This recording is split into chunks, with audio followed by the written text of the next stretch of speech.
জাদুর নীল মাছ তার জাদু শক্তি দিয়ে সেই নদীর ধারে একটি জাদুর মাছ বাড়ি বানায়। শিয়ালপাড়া জঙ্গলে এক হাসি তার মেয়েকে নিয়ে বাস করত, কিন্তু হাসি অন্য সকল হাঁসদের মতো মাছ ধরে খেত না। সে তার গুহার সামনে ধানের চাষাবাদ করে ধান খেত।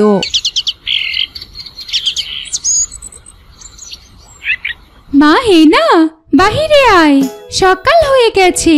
দুই মা মেয়ে মিলে ধান খেয়ে পেটটা ভরাই। মা, তোমাকে কতদিন বলেছি আমি ধান খাবো না। আমাদের জাতির সবাই তো মাছ খেয়ে বেঁচে থাকে। তুমি আমাকে মাছ ধরে এনে দাও না কেন মা? মা হেনা, তোকে আমি কতবার বলেছি মাছ ধরা অনেক কষ্টের কাজ। নদীতে আর এখন তেমন বেশি মাছ পাওয়াই যায় না। জেলেরা সব মাছ মেরে বাজারে বিক্রি করতে নিয়ে যায়। তাই তো নদীতে মাছ না পাওয়ায় এই জঙ্গলের ভেতরে এসে ধান চাষ করেছি। জেদ করিস না রে মা, খেয়ে নে। কখনোই না, আমি মাছ খাবো। সবাই যদি মাছ খেয়ে বেঁচে থাকে তাহলে আমরাও পারবো। তুমি এক্ষুনি আমাকে নদীতে নিয়ে চলো, আমি নদীতে গিয়ে মাছ ধরবো। পারবি না রে মা, আমি মাছ ধরতে পারি না। তাহলে তুই কিভাবে মাছ ধরবি বল? তোকে বললাম না মাছ ধরা অনেক কষ্টের কাজ। তার চেয়ে ভালো তুই ধানগুলো খেয়ে নে। আমি কিচ্ছু শুনতে চাই না, আমি মাছ ধরতে যাবই যাব। তুমি না গেলে আমি একাই যাব। আহ, কি জেদ যে শুরু করলো মেয়েটা। মাছ ধরা সে 6 মাস আগে আমি ছেড়ে দিয়েছি, কিন্তু মেয়েটা তো দেখছি জেদ করছে। এখন তো আমি নদীতে না গিয়েও পারছি না। এখন নদীতে না নিয়ে গেলে তো কিচ্ছু খাবে না। আচ্ছা ঠিক আছে মা, চল দেখি নদীতে গিয়ে মাছ টাছ পাই কিনা। সত্যি বলছো মা? তুমি আমাকে নদীতে নিয়ে যাবে? ইয়ে, কি মজা, কি মজা! আমি নদীতে মাছ শিকার করতে যাব। দেখেছো আমার পাগলি মেয়েটার কাণ্ড? মাছ ধরার কথা শুনেই কেমন খুশিতে লাফালাফি করতে শুরু করেছে।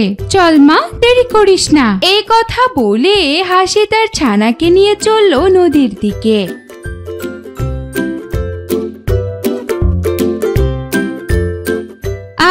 আজ কতদিন পর নদীতে এলাম। নদীতে আসতেই কেমন শরীরটা আমার ফুরফুরে হয়ে গেল। হেনা তো ঠিক কথাই বলেছে, এই ধান গম খেয়ে কি আর বেঁচে থাকা যায়? হাঁসদের তো প্রধান খাবার শামুক, মাছ এগুলো। তবে মানুষ নির্বিচারে মাছ ধরার ফলে আমরা তেমন আর বেশি মাছ পাই না। দেখি মেয়েটা যেহেতু খেতে চেয়েছে, চেষ্টা করে 2-1টা মাছ ধরতে পারি কিনা। মা টিনা, তুই কিনারে থাক, আমি চেষ্টা করে দেখছি মাছ ধরতে পাই কিনা। মা, আমিও নদীতে নামতে চাই, নদীর পানিতে সাঁতার কাটতে চাই।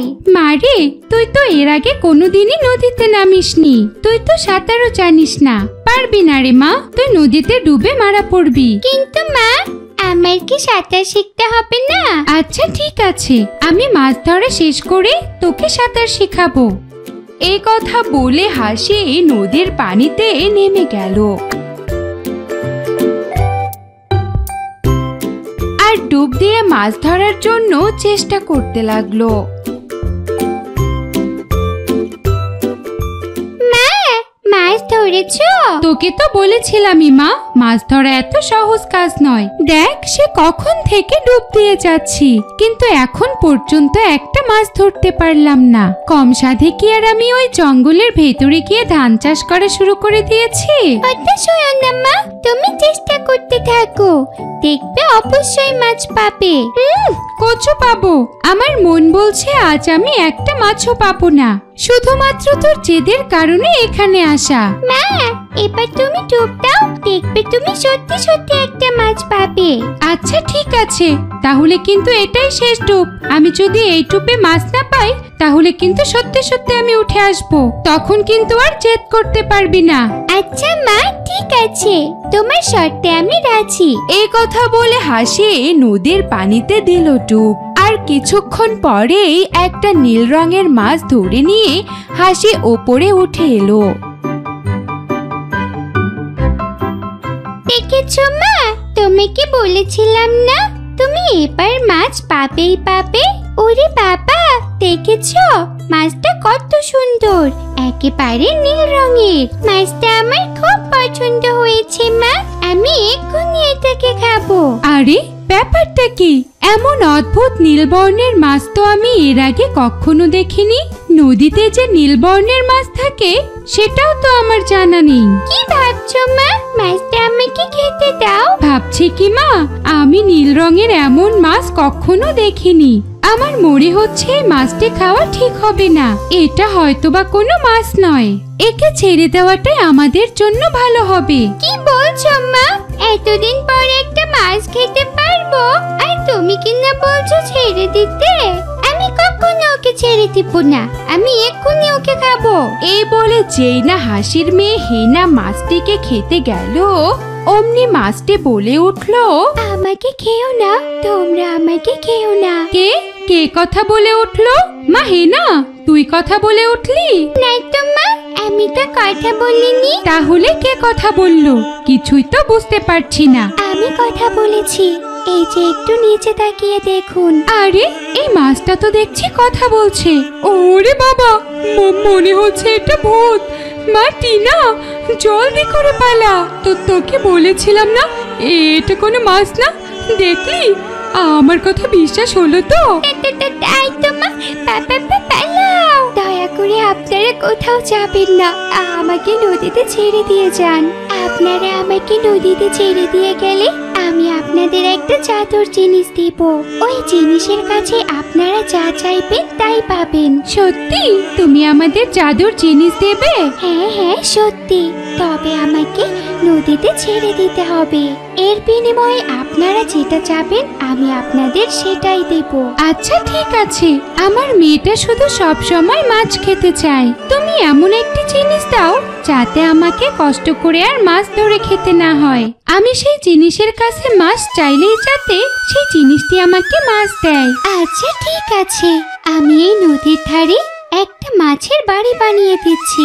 আপনারা যখনই ওই মাছ বাড়ির কাছে মাছ চাইবেন তখনই নদী থেকে মাছ লাফিয়ে ওই মাছ বাড়িটির ভেতরে উঠে যাবে। তাই নাকি?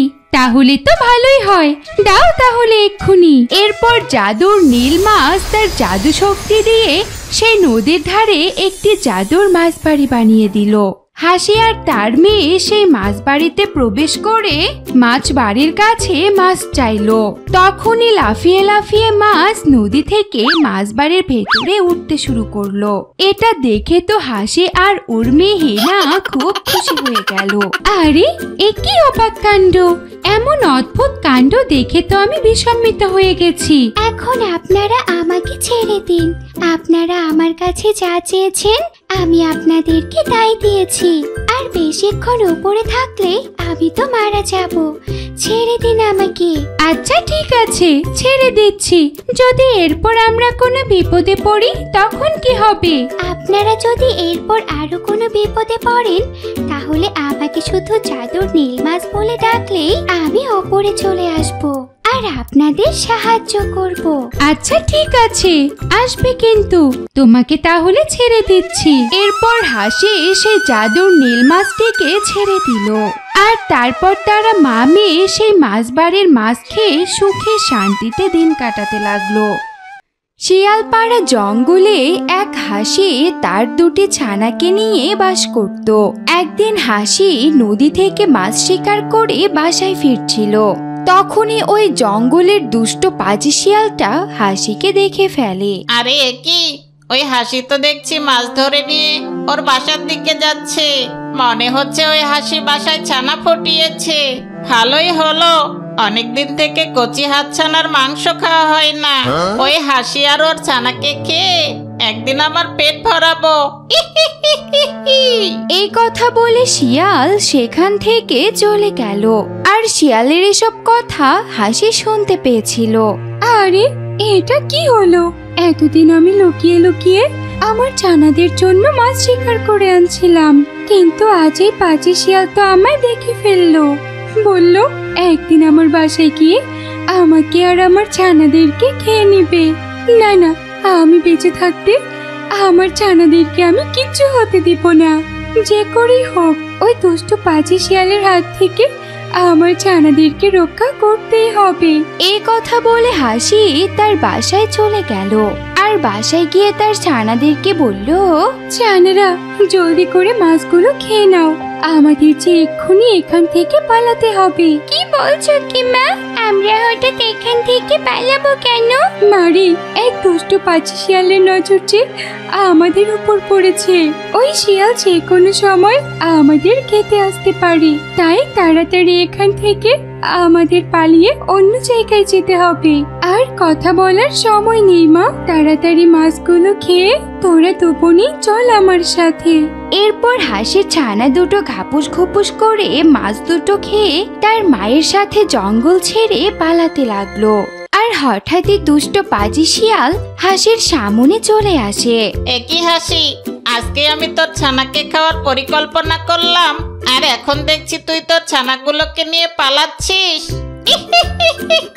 কিন্তু এখন যে তুমি পালাতে পারবে না সোনা, আমি যে তোমার ছানা সহ এখন তোমাকে গপ গপ করে খেয়ে নিব।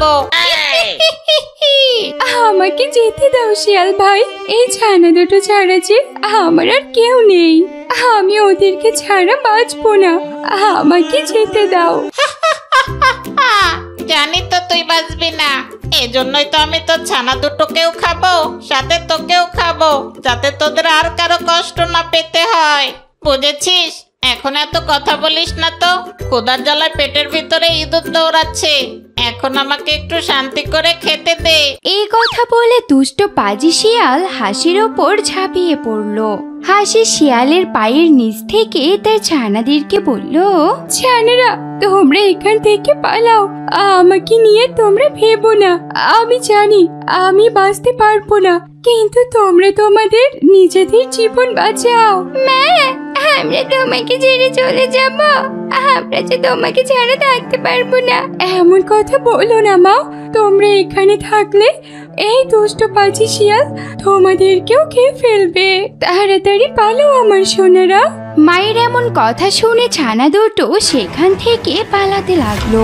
আর এদিকে দুষ্ট পাজি শিয়াল মা হাসিকে ঘাপুস ঘুপুস করে খেয়ে বলল, এই হাসির বাচ্চারা, কোথায় পালাচ্ছিস? হ্যাঁ, আমার হাত থেকে পালিয়ে বাঁচা অত সহজ না, তোরা যেখানেই থাকিস না কেন আমি তো তোদেরকে ধরবই। এই কথা বলে শিয়াল ও হাসির ছানা দুটির পেছন পেছন দৌড়াতে লাগলো। দৌড়াতে দৌড়াতে হঠাৎ হাসির ছানা দুটো ঝোপের আড়ালে লুকিয়ে পড়লো। আর দুষ্ট পাজি শিয়াল অনেক খুঁজেও হাসির ছানা দুটোকে আর খুঁজে পেল না। হঠাৎ এই ছানা দুটো আবার কোথায় উধাও হয়ে গেল? এদিক দিয়েই তো দৌড়াচ্ছিল। আরে ধুর, আমার কপালটাই খারাপ, ওই বুড়ো হাসিটাকে খেতে গিয়ে কচি দুটো হাঁসের ছানাকে মিস করে ফেললাম। তবে যাই হোক, ওই বুড়ো হাসিটাকে খেয়ে পেটটা একদম ভরে গেছে, এখন গুহায় গিয়ে আরামের একটা ঘুম দিব। আর ওই হাসির ছানা দুটো কোথায় পালাবে? এই জঙ্গলেই আছে, একদিন না একদিন ওদেরকে আমি ঠিকই খুঁজে বের করব। এই কথা বলে শিয়াল সেখান থেকে চলে গেল। শিয়াল চলে যাওয়ার পর হাসির ছানা দুটো ঝোপের আড়াল থেকে বেরিয়ে বলল, আপু, ওই দুষ্ট পাজি শিয়াল তো আমাদের মাকে খেয়ে ফেলেছে, এখন আমরা কোথায় যাব, কার সাথে থাকবো? কাঁদিস না রে বোন, মানে তাতে কি হয়েছে, আমি তো আছি, আমি একটা না একটা ব্যবস্থা করব। চল বোন, মাকে যেখানে ওই পাজি শিয়ালটা খেয়ে ফেলেছে সেখানে যাই। এই কথা বলে হাসির দুই ছানা সেদিকে যেতে শুরু করলো। আর পথের মধ্যে তারা হঠাৎই কান্নার আওয়াজ শুনতে পেল। আপু, এটা তো দেখছি একটা সাপ, ওই কাছে গেলে যদিও আমাদের কামড় বসিয়ে দেয়। না না বোন, সাপটা তো বিপদে পড়েছে, ও এখন আমাদের কিছু করবে না, ওকে যে আমাদের বাঁচাতে হবে।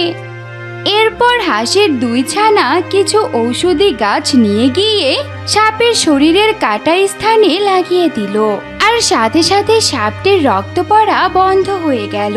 তোমাদের অনেক ধন্যবাদ, তোমরা আজ আমার প্রাণ বাঁচালে। এক দুষ্ট পাজি শিয়াল দৌড়াতে দৌড়াতে আমার শরীরের ওপর দিয়ে গিয়েছিল, ওর পায়ের খোঁড়ের আঘাতে আমার শরীরটা কেটে গিয়েছে। তোমরা না থাকলে রক্ত পড়তে পড়তে হয়তো বা এখন আমি মারাই যেতাম। আজ থেকে তোমরা আমার বন্ধু। বলো তোমরা আমার কাছে কি চাও? সাপ বন্ধু, ওই দুষ্ট পাজি শিয়ালটা আমাদের মাকে খেয়ে ফেলেছে আর আমাদেরকে খাওয়ার জন্য খুঁজছে। ও আমাদেরকে খাওয়ার জন্য আমাদের পেছন পেছন দৌড়াচ্ছিল, আর তখনই ওর ঘোড়ার আঘাতে তোমার দেহ কেটে যায়। কি বললে? ওই দুষ্ট পাজি শিয়াল এত খারাপ? শোনো, আমি চাই আমার এই আঘাত আর তোমাদের মা হত্যার প্রতিশোধ নিতে। যাও তোমরা এক্ষুনি গিয়ে ওর থেকে প্রতিশোধ নিয়ে এসো। কি বলছো বন্ধু? আমরা কি করে ওই দুষ্ট পাজি শিয়ালের কাছ থেকে প্রতিশোধ নিব? ও তো আমাদেরকে দেখলেই খেয়ে নেবে। না না, ও তোমাদের কোনো ক্ষতি করতে পারবে না। আমি এক্ষুনি আমার বিষ তোমাদের শরীরে দিয়ে দিচ্ছি। বিষের প্রভাবে তোমরা দুজন লাল আর নীল বর্ণের হয়ে যাবে, কিন্তু এতে তোমাদের শরীরের কোনো ক্ষতি হবে না। ওই দুষ্ট পাজি শিয়াল যখনই লাল আর নীল রঙের হাঁস দেখতে পারবে, তখনই ও খাওয়ার জন্য লোভ সামলাতে পারবে না। আর যেই না তোমাদের কামড় বসাতে আসবে, অমনি দুষ্ট পাজি শিয়াল বিষের প্রভাবে মারা যাবে, কারণ এই বিষ খুবই তুখোর। তাই নাকি? তাহলে এক্ষুনি আমাদের শরীরে বিষ দিয়ে দাও বন্ধু, আমরা আমাদের মা হত্যার প্রতিশোধ নিতে চাই।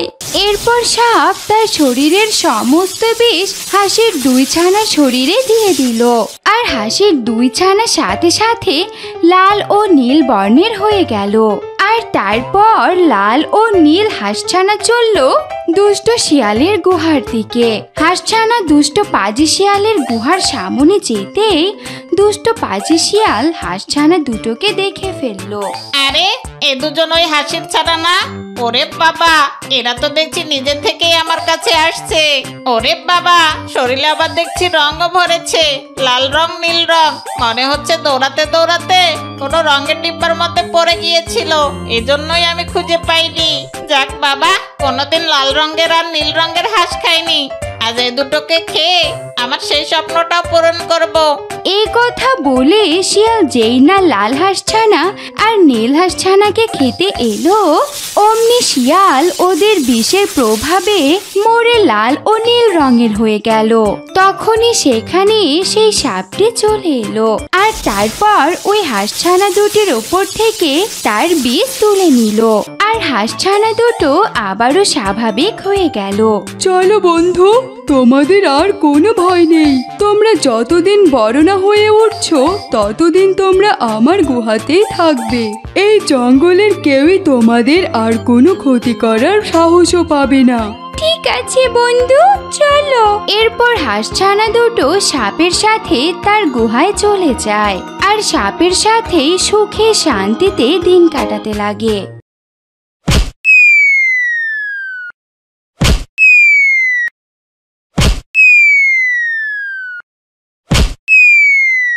টিনা, আমি এখন আর খেলবো না। আমি বাড়িতে গিয়ে কাঁঠাল খাবো।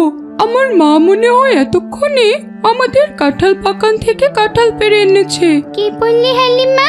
তোদের কাঁঠাল পেকে গেছে? জানিস হালিমা, আমাদের না কাঁঠালের গাছ নেই। বাবাকে অনেকবার বলেছিলাম বাজার থেকে একটা পাকা কাঁঠাল কিনে আনতে, কিন্তু বাবা বলে তার কাছে নাকি কাঁঠাল কেনার মতো কোনো টাকা নেই। হালিমা, আমি না কোনোদিন কাঁঠাল খাইনি। কি বলিস টিনা? তোর এত বয়স হয়েছে আর তুই এখনো কাঁঠাল খাসনি? আচ্ছা ঠিক আছে, আজ তুই আমার সাথে আমার বাড়িতে চল, আমি তোকে পেট ভরে কাঁঠাল খাওয়াবো। সত্যি বলছিস? তুই আমাকে কাঁঠাল খেতে দিবি হালিমা?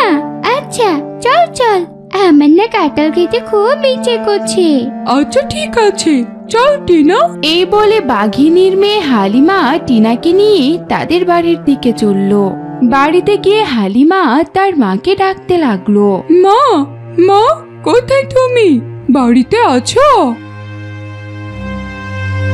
টিনা, আমার মা মনে হয় এখনো কাঁঠাল বাগান থেকে আসেনি। চল তোকে আমি আমাদের কাঁঠাল বাগানে নিয়ে যাই। আচ্ছা ঠিক আছে হালিমা, চল। এরপর হালিমা টিনাকে নিয়ে তাদের কাঁঠাল বাগানে চলে গেল। মা, তুমি এখানে? আর আমি তোমাকে বাড়িতে খুঁজে এলাম। কেন রে মা, তুই আবার আমাকে বাড়িতে খুঁজলি কেন? এই দেখো মা, আমি টিনাকে নিয়ে এসেছি। জানো মা, টিনা এত বড় হয়েছে কিন্তু এখন পর্যন্ত ও নাকি কাঁঠালই খায়নি। কাঁঠাল খাবে কোত্থেকে? কাঁঠাল কি কোনো ভিখারি খেতে পারে? ওদের তো কাঁঠাল কেনার সামর্থ্যই নেই। যা গরিব ওরা। আর তোকে কতবার বলেছি এসব গরিব ভিখারিদের সাথে মিশবি না। মা, এমন করে বলছো কেন? ও কোনোদিনও কাঁঠাল খায়নি। এটা শুনে আমার খুব খারাপ লেগেছে, তাই ওকে নিয়ে এলাম কাঁঠাল খাওয়াতে। ওকে নিয়ে এলাম কাঁঠাল খাওয়াতে বললেই হলো? একটা কাঁঠালের দাম জানিস? পুরো 300 টাকা। আমি এখন ওই ভিখারিকে একটা কাঁঠাল খেতে দিয়ে 300 টাকা নষ্ট করব নাকি? কি বলছো মা? 300 টাকা নষ্ট হবে কেন? আমি যদি এখন একটা কাঁঠাল খেতে চাই তুমি দিতে না? হ্যাঁ দিতাম, কিন্তু তোকে দেওয়া আর ওকে দেওয়ার মধ্যে অনেক তফাৎ আছে। তুই আমার মেয়ে, তোর যত খুশি মন চায় তুই আমার বাগানের কাঁঠাল খাবি, কিন্তু ওকে যে ওকে আমি ফ্রিতে কাঁঠাল দিতে যাব? মা, ও আমার বান্ধবী, আমরা দুজনে একসাথে খেলা করি। ওকে দাও না একটা কাঁঠাল খেতে। তোকে বললাম না আমি এখান থেকে যেতে? এসেছে বান্ধবীকে কাঁঠাল খাওয়াতে। হালিমা, আমার কাঁঠাল খেতে হবে না, গরিবদের কাঁঠাল খেতে নেই। আমি বুঝে গেছি। এই কথা বলে টিনা সেখান থেকে চলে গেল। টিনা চলে যাওয়ার পর হালিমা ওর মাকে বলল, মা, এটা তুমি কোনো কাজ করলে? সামান্য একটা কাঁঠালের জন্য তুমি আমার বন্ধু টিনাকে এভাবে অপমান করলে? অপমান করেছি, বেশ করেছি। ও তুই বুঝবি না, ওইসব ভিখারিদের লাই দিতে নেই। দেখবে আজ কাঁঠাল খেতে এসেছে, কাল আবার কাঁঠাল চাইতে আসবে। তোর যত ইচ্ছে তুই কাঁঠাল খা, কিন্তু তুই কাউকে বাগানে নিয়ে আসতে পারবি না, ঠিক আছে? কিন্তু হালিমা তার মায়ের কোনো কথা না শুনে সেখান থেকে চলে গেল। আবার অভিমান করে চলে যাওয়া হচ্ছে। কোথায় আর যাবে? ঠিক আবার সন্ধ্যের সময় বাড়ি ফিরে আসবে। এসেছে বান্ধবীকে কাঁঠাল খাওয়াতে। এদিকে টিনা কান্না করতে করতে তার মায়ের কাছে গিয়ে বলল, মা, মা। কি রে মা, কি হয়েছে? কান্না করছিস কেন? মা, কান্না করছি কি আর সাথে? আমাদের এত দুঃখ কেন মা? কি হয়েছে মা? তোর কথা তো আমি কিছুই বুঝতে পারছি না। মা, আজ আমি গিয়েছিলাম হালিমাদের বাগানে কাঁঠাল খেতে, কিন্তু হালিমার মা আমাকে যা অপমান করে তাড়িয়ে দিল। আমি কি এই জন্মে কাঁঠাল খেতে পারবো না মা? মারে, কান্না করিস না, গরিবদের চেয়ে কেউই দেখতে পারে না। আচ্ছা ঠিক আছে, আমি তোর বাবাকে বলবো তোর বাবা যেন তোকে একটা কাঁঠাল কিনে এনে দেয়। কিন্তু মা, বাবা তো বলেছিল তার নাকি কাঁঠাল কেনার সামর্থ্য নেই। সামর্থ্য তো নেই মা, তবে তোর কথা শুনলে চেষ্টা করে অবশ্যই আনবে। কান্না করিস না রে মা, ঘরে যা, আমি ভাত রেঁধে রেখেছি, যা মা খেয়ে নে। শিয়ালিনী যখন তার মেয়েকে এসব কথা বলছিল ঠিক তখনই সেখানে হালিমা চলে এলো। টিনা, এই টিনা। কি ব্যাপার হালিমা, তুমি? তোমার মা নাকি আমার মেয়েটাকে অপমান করে তাড়িয়ে দিয়েছে? আন্টি, আমি খুবই দুঃখিত।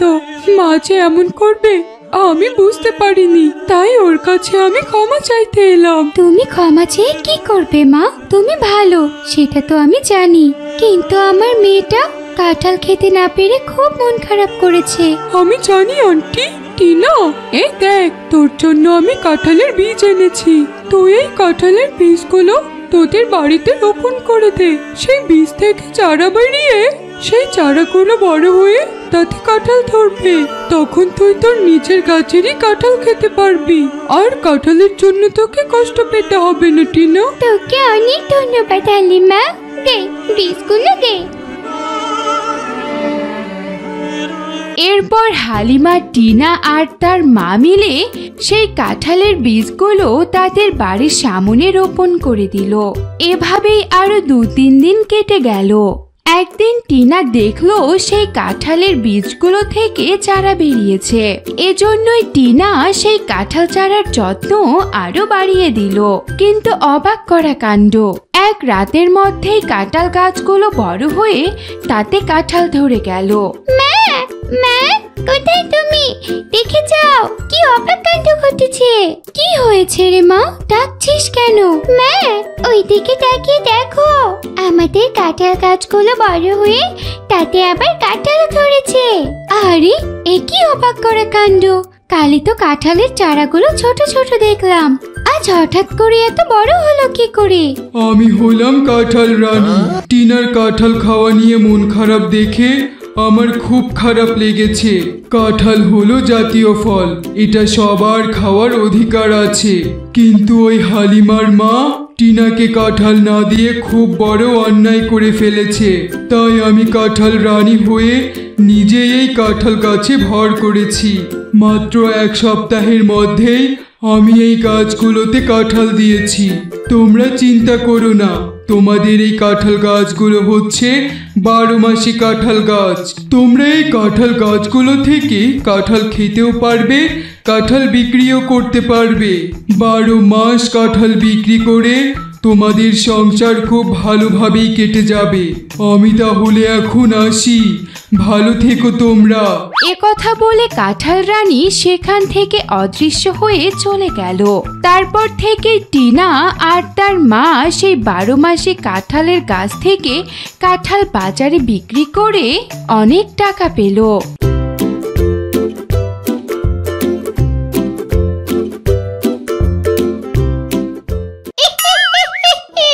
বউ, তুমি তো দেখছি দারুণ কাজ করেছো। যেতে না যেতে একটা কচি হাতছানাকে ধরে আমার খাওয়ার জন্য নিয়ে এসেছো। দাও বউ, দাও, হাতছানাটাকে আমি মজা করে খাই। এসব তুমি কি বলছো? আমি কি হাঁসের ছানাটিকে তোমার খাওয়ার জন্য নিয়ে এসেছি? কি বলছো কি বউ? ওকে আমার খাওয়ার জন্য নিয়ে আসোনি, তাহলে কার খাওয়ার জন্য নিয়ে এসেছো? আমি তো তোমার কথা কিছুই বুঝতে পারছি না বউ। ও, তুমি মনে হয় জানোই না, আমাদের যে বিয়ে হওয়ার 10 বছর হয়ে গেল, এখন পর্যন্ত একটা সন্তান দিতে পারলে না। আমি কি সারা জীবন মা ডাক শুনতে পারবো না? বউ, এসব তুমি কি কথা বলছো? আমি তো চেষ্টা করছি, কিন্তু আমাদের যদি সন্তান না হয় তাহলে এখানে আমার কি করার আছে বলো? তোমার যেহেতু কিছুই করার নেই, তাহলে তুমি এই হাঁসের ছানাকে খাওয়ার কথা ভুলে যাও। ও আজ থেকে আমাদের বাসায় থাকবে, ও আমার সন্তান। যদি কখনো ওর দিকে লোভ লালসার চোখে তাকিয়েছো, তাহলে সেদিনই হবে তোমার এই জঙ্গলের শেষ দিন। আমি তোমাকে সোজা কবরে পাঠিয়ে দেব, বুঝেছো? যাও, এখন কথা না বাড়িয়ে নদী থেকে কিছু মাছ ধরে আনো, ওকে খাওয়াতে হবে। ওরে বাবারে, এখন বিপদে পড়লাম। আমার কাজ তো হচ্ছে মুরগি শিকার করে খাওয়া, আর বউ কিনা আমাকে পাঠাচ্ছে মাছ ধরে আনতে। আমি নদীতে মাছ ধরবো কি করে? আমি তো সাঁতারও জানি না। কি ব্যাপার, বিড়বিড় করে কি বলছো? আমি তোমাকে মাছ ধরে আনতে বললাম না? তুমি কি এখান থেকে যাবে, নাকি লাঠি দিয়ে গুহার বাইরে পাঠিয়ে দিব? ওরে বাবারে, এ তো দেখছি বউ না, পুরো দরজাল একটা মহিলা। নিজের স্বামীকে লাথি দিয়ে গুহার বাইরে পাঠিয়ে দিতে চাচ্ছে। এখন আমার বউয়ের মেজাজ পুরো 2400 ভোল্টে আছে। এখন আর কোনো কথা বলা যাবে না। যাই দেখি নদীতে গিয়ে কোনো মাছ টাছ পাই কিনা। এই কথা বলে শিয়াল চলল নদীর দিকে।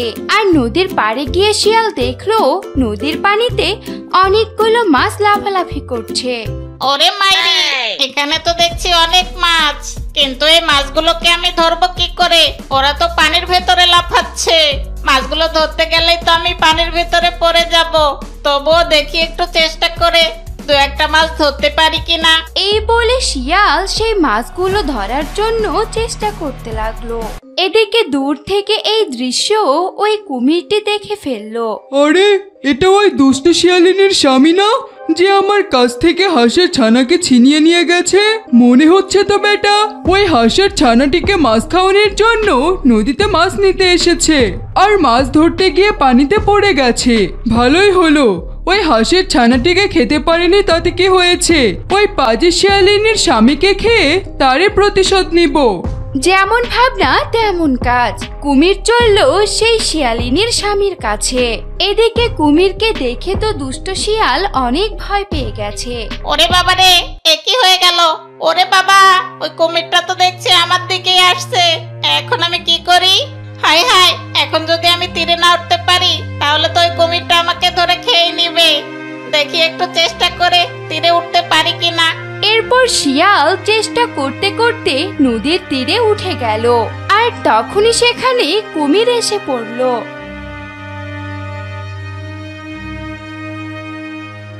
আর ধুর, অল্পের জন্য মিস হয়ে গেল। না না না, ওই পাজি শিয়ালকে বুঝতে দেওয়া যাবে না যে আমি ওকে খেতে এসেছি। শিয়াল ভাই, কি ব্যাপার, তুমি আমাকে দেখে উঠে গেলে কেন? আমি তোমাকে তো খেতে আসিনি ভাই। আমি দূর থেকে দেখছিলাম তুমি মাছ ধরার জন্য চেষ্টা করছিলে, কিন্তু পাচ্ছিলে না, তাই আমি তোমাকে সাহায্য করতে এসেছি। তোমার কতগুলো মাছ লাগবে আমাকে বলো, আমি তোমাকে এক্ষুনি মাছ ধরে দিচ্ছি। কুমিরের এমন মিষ্টি কথা শুনে শিয়াল মনে মনে বলল, এই দুষ্ট পাজি কুমির, তুই কি ভেবেছিস আমি তোর মনের কথা বুঝি না ভেবেছিস? তুই আমাকে খাওয়ার জন্য ধরতে এসেছিলি, আমাকে ধরতে না পেরে এখন মিষ্টি মিষ্টি কথা বলছিস?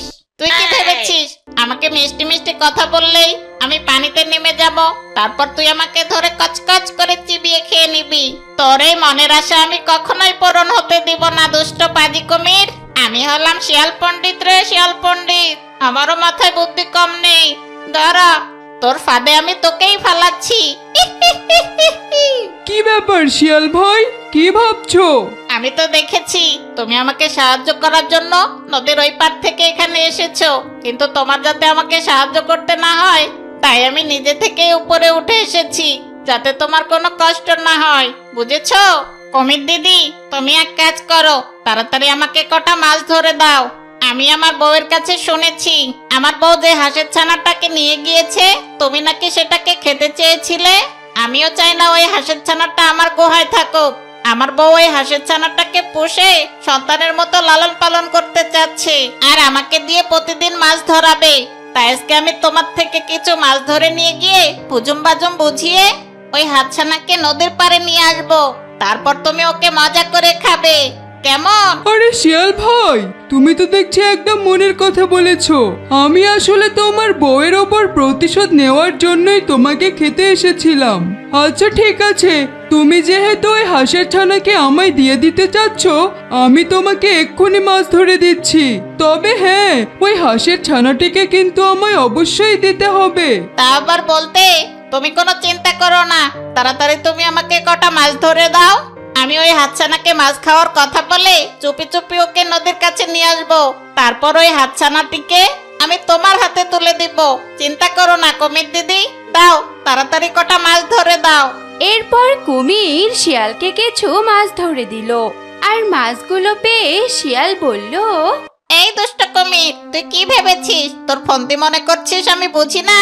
তুই তো তখন আমাকে খেতে এসেছিলি, কিন্তু খেতে না পেয়ে কথা ঘুরিয়েছিস আর ওই হাঁসের ছানাকে খাওয়ার চিন্তা করেছিস, তাই না? আমিও কম চালাক না, তোকে ভুজুম বাজুম বুঝিয়ে তোর থেকে মাছ কটা ধরে নিলাম। ওই হাঁসের ছানাটা এখন আমাদের নিজের ছানা হয়ে গেছে।